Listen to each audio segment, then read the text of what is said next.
you should probably expect spoilers.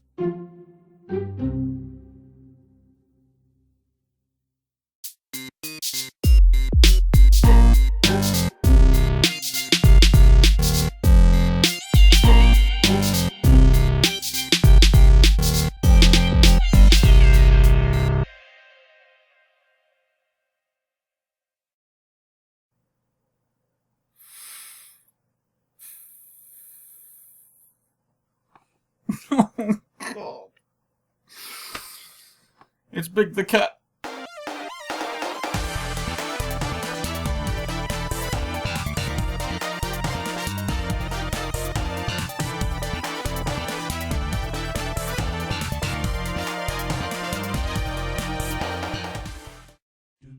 Oh, what the hell am I doing? Of all the characters out there that I could possibly talk about next, why is someone like Big the flipping cat popping up now? Who on earth is going to watch an entire episode on this guy? Well, as it turns out, quite a few of you actually would. It seems that for some strange reason, Big has a fan base.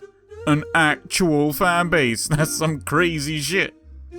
Is this love for Big out of irony though? Could it be some hipster shit where liking the crappy character somehow makes you seem more unique to your friends? Or is this actual genuine appreciation for a character who's just been incredibly misunderstood, all because of some terrible game design choices involving fishing in a Sonic game?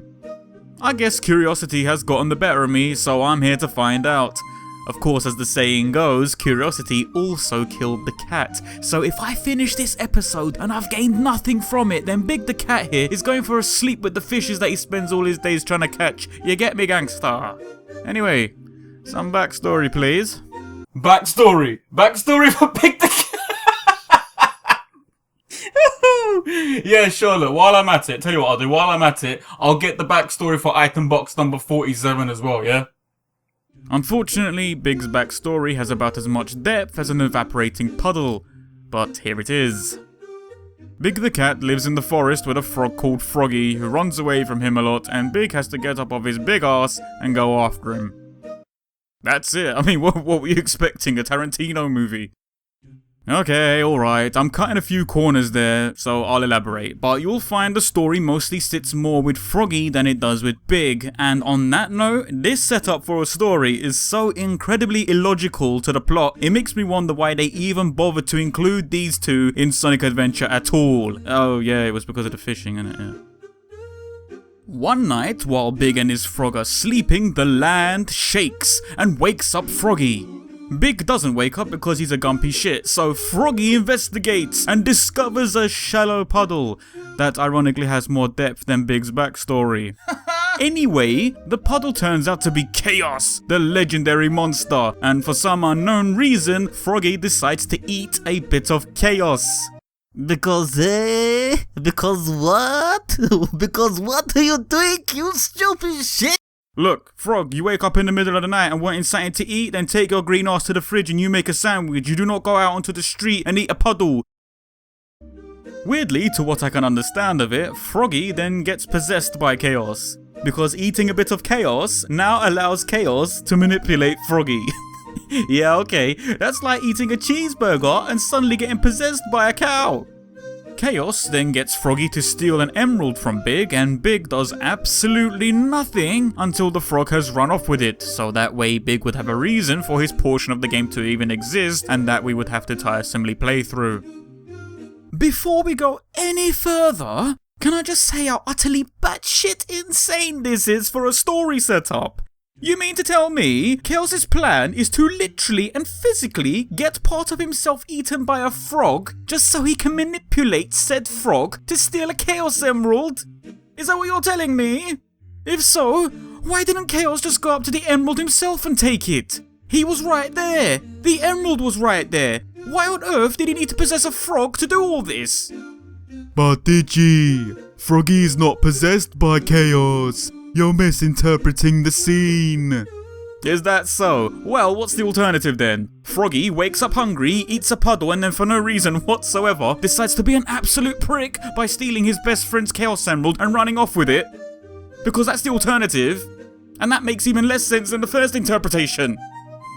So I guess we can write off backstory as being the reason why anybody would like this character. It has to be something else then. What is it about Big that people like? Grab your rods everybody, we're going fishing. Visual design. Alright, first up, let's look at him on a visual design level. I quite like the shade of purple on him. Whoa! Yo, that was a compliment. I just complimented Big the fucking cat. Yeah, we might be onto something here, fam. Alright, right, where was I? Okay, yeah. Purple. He's got a shade of purple that's broken up nicely by darker stripes of the same colour. That way, the overall hue of his body is not destroyed by having a secondary colour thrown into the mix, and it allows the purple to give off a flowing, relaxed, welcoming vibe. I've seen a few people criticise Big's appearance just for being big, and I don't really agree with that. He's a large, round character. So what? Amongst the entire lineup of Sonic characters, Big's physique allows him to stand out more because of it. And honestly, Big's got some striking angles coming off from him to make sure the whole form isn't too standard and dull. His ears, for one, take the roundness and throw it some points to be drawn towards. I kinda like the tail too. It does look like he got it caught in a door one time and just yanked the thing out of there, but it's alright. Dude is also busting a blinging belt for no other reason than to wear one, because I don't know if you've noticed, he's not wearing any trousers. The gloves look a little suspect though. Suspect like, I just cut up a body and fed it to my frog kinda suspect, you know what I mean? Look, okay, pairing those kinds of gloves with them creepy ass Children of the Corn style eyes gives off the vibe that Big the Cat is the kind of character to call you up in the middle of the night to ask you if you like scary movies. Either that or he's calling you up to inform you that you've only got 7 days before he's coming after your ass with a rusty fishing hook. If I really stop and look at Big on a visual standing point, no voice actor, no gameplay mechanics or crappy storyline, then I can honestly say, hand on heart, that Big the Cat's design is actually quite nice. In a cast of characters where their body shapes and sizes are roughly the same, Big has some originality to him that makes him stand out from the rest. I like that, it's oddly refreshing.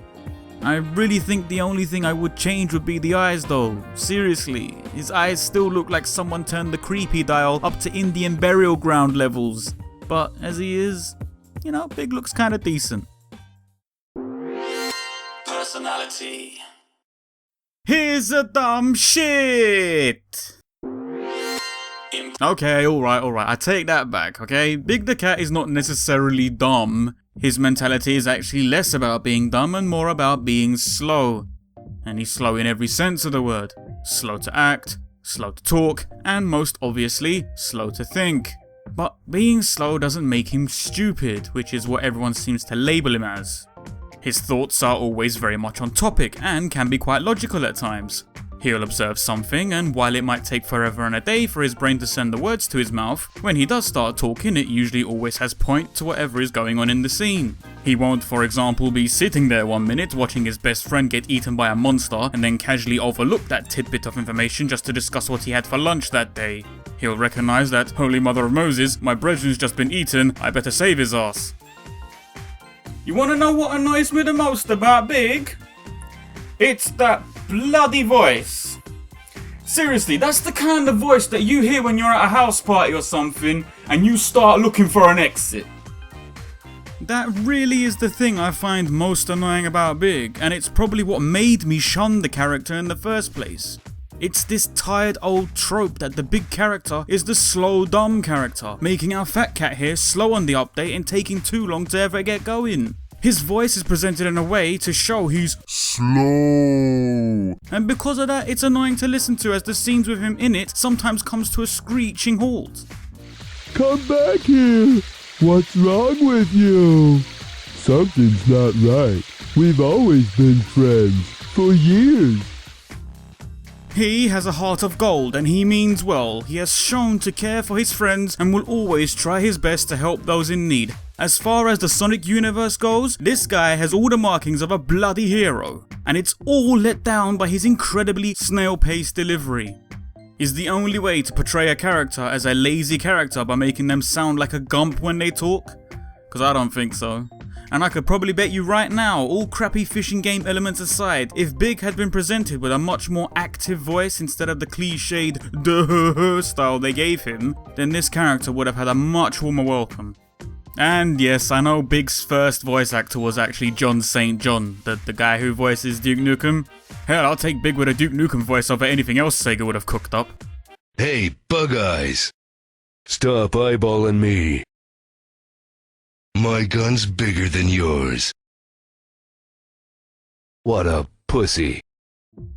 Within the world he inhabits, he gets along well with most of the cast, offering to form friendships with anybody who doesn't harbour malicious intent to harm others. And that's nice, that's clearly a nice train of thought to have, which might be why these other cast members don't seem to find Big annoying. Their world has never been written in a way to portray Big as an annoying character to them, and the only reason Big gets labelled as an annoying character is because he annoys us, the viewers. Looking at him a second time around, I don't think Big has a bad personality at all.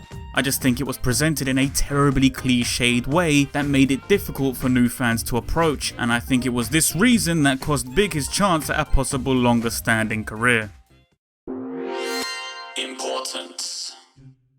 Big the Cat had his 15 minutes of fame in Sonic Adventure 1, so what else can you do with Big? It seems Sonic Team didn't know either, because they reduced him to a bunch of cameos in the direct sequel to the series. Like boom, 1 minute you're running with the team, next minute you're in prison. Rotted, that sounds like some kinda unknown Wu-Tang Clan member who's down on his luck because he never made it beyond anything other than a guest feature. While we're on the subject of rappers, does anyone ever look at Big the Cat and Froggy and kinda sorta see Biggie Smalls and Puff Daddy? Sardines for dinner. No? Aside from Froggy, Big has no major attachment to any other character. And Froggy was designed to be Big's plot device anyway, otherwise his portion of the game would just be fishing for fish. Oh, yeah. Sure, Big the Cat made friends with Amy Rose and Cream the Rabbit for their brief team up in Sonic Heroes, but I never really saw that as a long-lasting bond. It just came across as more of a convenience to the game design than anything else. I mean, what's Big the Cat doing hanging around a bunch of schoolgirls, huh? Huh? I don't want to answer that one. No, as of this point in time, Big holds absolutely no importance to the characters he hangs around, and ultimately their universe will continue to exist just fine with or without him. Big wasn't even there to celebrate a Hedgehog's 20th birthday in Sonic Generations. Dude was probably back at home sleeping his lazy ass off, couldn't even be bothered to come down to the party. He's not been playable in a mainline game since 2010, that of which was the awesome Sonic and Sega All-Stars Racing, but naturally that title isn't built around plot or continuity, as good as it is. I really don't want to be so hard on the poor guy now that I've gotten to know him a bit better, but the world will continue and has continued to spin without Big around. Wait, what do you mean he's in Sonic Runners? No, don't you throw that shit at me, that's a mobile game, get that shit out of here, I don't care if he's in Sonic Runners. Big ain't been around since 2010, suck my... Conclusion. I'll admit, Big has won me over a little, yeah. He's not suddenly one of my favourite characters, not by a long shot, but my distaste for him has mellowed out enough from getting a better look at him now, and I find him to be an alright kind of guy. But what fascinates me the most about Big is how he's managed to stay relevant despite having terrible game appearances and major inactivity. And the reason he's stuck around this long? Because of the fans. They might not like his gameplay, they probably hate his voice as much as I do, but it's the idea of Big that has kept him in people's hearts. It's not the Big that was given to us by Sega that they're fans of, no, it's the character that the fans took in and made their own. Go search around and you'll see loads of appreciation for this guy, more so than some of the more well-established characters in the series. Big has miraculously managed to gain a fan base from not being an active character. Well, it's either that or you lot are a bunch of bloody hipsters.